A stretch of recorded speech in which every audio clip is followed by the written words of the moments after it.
یہ ریڈیو پاکستان ہے۔ اس وقت مغربی پاکستان میں دن کے 2 اور مشرقی پاکستان میں 3 بجے ہیں۔ چند لمحے بعد صدر پاکستان فیلڈ مارشل محمد ایوب خان قوم سے خطاب فرمائیں گے۔ خواتین و حضرات، صدر محترم۔ میرے عزیز ہم وطنوں، السلام علیکم۔ 10 کروڑ پاکستانیوں کے امتحان کا وقت آ پہنچا ہے۔ آج صبح سویرے ہندوستانی فوج نے پاکستان کے علاقے پر لاہور کی جانب سے حملہ کیا اور بھارتی ہوائی بیڑے نے وزیر آباد اسٹیشن پر ٹھہری ہوئی ایک مسافر گاڑی کو اپنے بزدلانہ حملے کا نشانہ بنایا۔ یہ پیش قدمی ان جارحانہ اقدامات کی ایک کڑی ہے جو پچھلے 5 مہینوں سے بھارتی سامراج مسلسل کرتا چلا آ رہا ہے۔ اس کا آغاز مئی کے مہینے سے ہوا جب انہوں نے جنگ بندی لائن کو توڑا اور کارگل کے علاقے میں 3 چوکیوں پر قبضہ کر لیا۔ اقوام متحدہ کی مداخلت پر ہندوستانیوں نے عارضی طور پر ان چوکیوں کو خالی کر دیا تھا، لیکن اگست کے مہینے میں ہندوستانیوں نے ان پر دوبارہ قبضہ جما لیا۔ ہندوستانیوں نے اپنی جارحانہ سرگرمی کو جاری رکھا اور بڑھتے بڑھتے ٹٹوال کے علاقے میں بھی ہماری چوکیوں پر قبضہ کر لیا اور پوری قوت اور جنگی ساز و سامان کے ساتھ اوڑی اور پنچ کے علاقے کی طرف بڑھ گئے۔ ہندوستانیوں نے محض جنگ بندی لائن توڑنے ہی پر اکتفا نہیں کیا، بلکہ پاکستانی علاقے میں عوام کے گاؤں پر گولہ باری کی۔ اس قدر اشتعال انگیزی کے باوجود ہم نے جس ضبط و تحمل سے کام لیا اسے ہندوستانیوں نے غلط سمجھا۔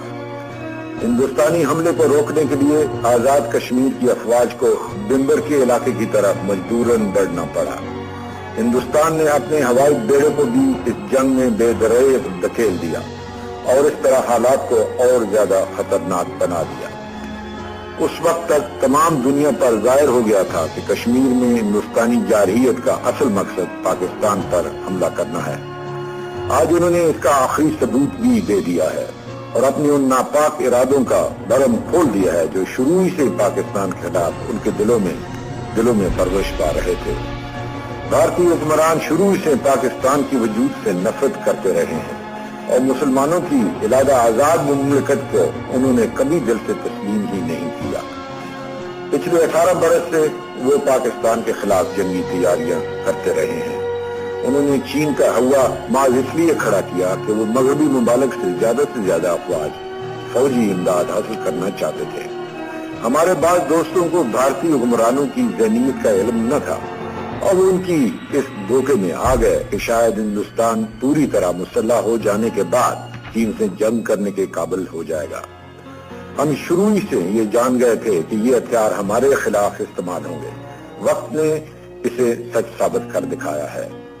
اب جبکہ ہندوستانی حکمرانوں نے اپنی روایتی منافقت اور بزدلی سے کام لیتے ہوئے باقاعدہ اعلان جنگ کے لیے بغیر اپنی فوجوں کو پاکستان کی مقدس سرزمین پر حملہ کرنے کا حکم دے دیا ہے، تو ہمارے لیے صرف ایک ہی راستہ رہ گیا ہے، اور وہ یہ کہ ہم ان کے حملے کا ایسا منہ توڑ جواب دیں کہ ہندوستانی حکمرانوں کے ناپاک سامراجی منصوبوں کا خاتمہ ہو جائے۔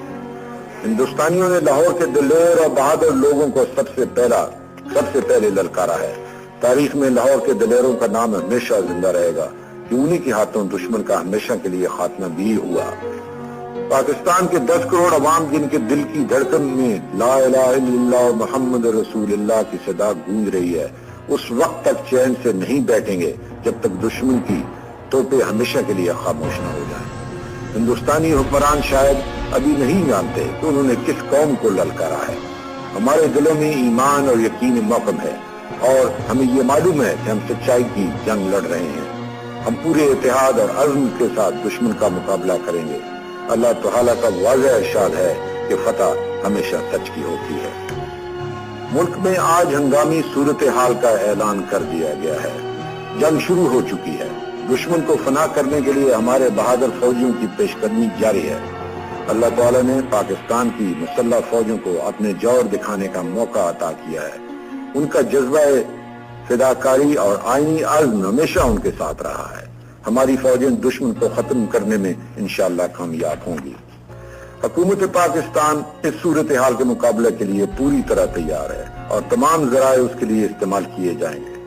حملہ آور کے مقابلے کی اس جد و جہد میں ہمیں یقیناً ان تمام ممالک کی ہمدردی اور حمایت حاصل ہوگی جو امن اور آزادی پر یقین رکھتے ہیں۔ ہم اقوام متحدہ کی چارٹر کے 7ویں باب کے مطابق اپنی انفرادی اور اجتماعی مدافعت کے حق کو استعمال کر رہے ہیں۔ میرے عزیز ہم وطنوں، اس آزمائش کی گھڑی میں آپ کو مکمل طور پر پرسکون اور متحد رہنا چاہیے۔ آپ میں سے ہر ایک کو ایک عظیم فرض ادا کرنا ہے۔ یہ فرض آپ پوری ایمان اور وفاداری سے ادا کیجیے۔ اللہ تعالیٰ جو رحیم و کریم ہے آپ کو ضرور کامیابی بخشے گا۔ حق و انصاف کے لیے لڑنے والوں کو کبھی ناکامی نہیں ہوئی۔ جس فتنہ نے ہماری سرحدوں پر سر اٹھایا ہے وہ انشاءاللہ تباہ ہو کر رہے گا۔ میرے ہم وطنوں، آگے بڑھو اور دشمن کا مقابلہ کرو۔ خدا تمہارا حامی و ناصر ہو، آمین۔ پاکستان زندہ باد۔